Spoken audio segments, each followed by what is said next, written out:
नमस्कार, मैं आपके साथ विभा उपाध्याय और आप देख रहे हैं न्यूज़ 18 बिहार झारखंड का digital platform.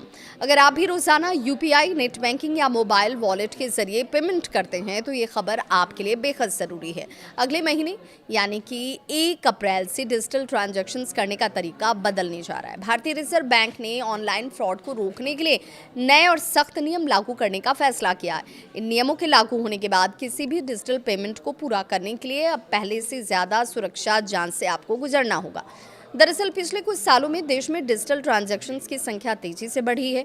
UPI, net banking और मोबाइल वॉलेट के जरिए हर दिन करोड़ों लोग भुगतान कर रहे हैं। लेकिन इसके साथ ही साथ ऑनलाइन फ्रॉड और साइबर ठगी के मामलों में भी तेजी से इजाफा हुआ और इसी खतरे को देखते हुए भारतीय रिजर्व बैंक ने अब डिजिटल पेमेंट सिस्टम को और ज़्यादा सुरक्षित बनाने का फैसला लिया है।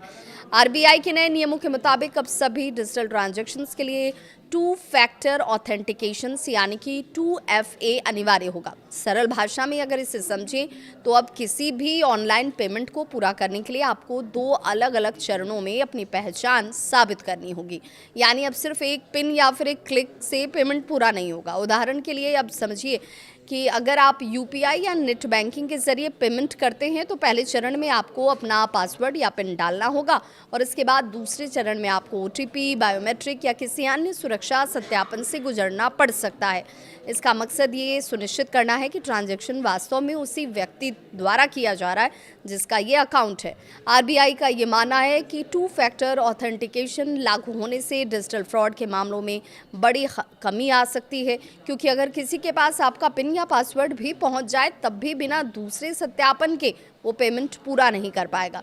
यानी कि ये नया सिस्टम डिजिटल पेमेंट को पहले से ज़्यादा सुरक्षित बनाने की दिशा में एक बड़ा कदम माना जा रहा है। हालांकि शुरुआत में कुछ लोगों को ये प्रक्रिया थोड़ी लंबी या फिर जटिल लग सकती है, लेकिन साइबर सुरक्षा विशेषज्ञों का ये मानना है कि सुरक्षा के लिहाज से ये बदलाव बेहद ज़रूरी है, क्योंकि डिजिटल पेमेंट जितनी तेज़ी से बढ़ रहा है उतनी ही तेज़ी से साइबर अपराधी भी नए तरीके अपना रहे हैं।